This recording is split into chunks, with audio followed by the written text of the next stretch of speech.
The answer to this question is going to come down to which one of two things becomes the story in the next couple of weeks. The first possible story here is that investors get scared about the scale of this military conflict and the length of it, and they look to park their money in safer assets like mortgage bonds. These have lower yields than, say, something like the stock market might, but they're considered more dependable and secure. At the time that I'm recording this, it doesn't seem as though this would be a terribly prolonged conflict. However, literally hours ago, we got news that US service members have been killed by retaliatory strikes from Iran. If that news continues to come out, it could look like this is actually a longer, bloodier conflict, maybe sparking more fear, driving people to invest in mortgage bonds. And when investors put money into mortgage bonds, it drives mortgage rates down. Number two, any conflict in the Middle East automatically brings up questions about oil prices. If the price of oil starts to go up and goes up dramatically and stays there, that is going to affect the cost of everything. That's because the cost of energy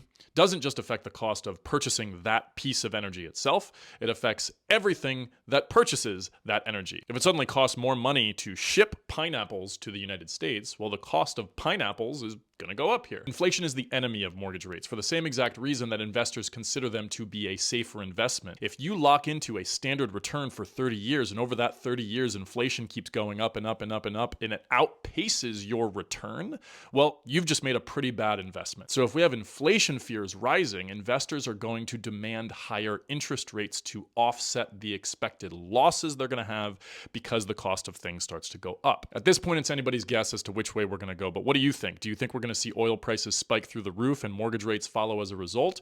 Or do you think that we're going to see some long-term fear in the market and see mortgage rates come down?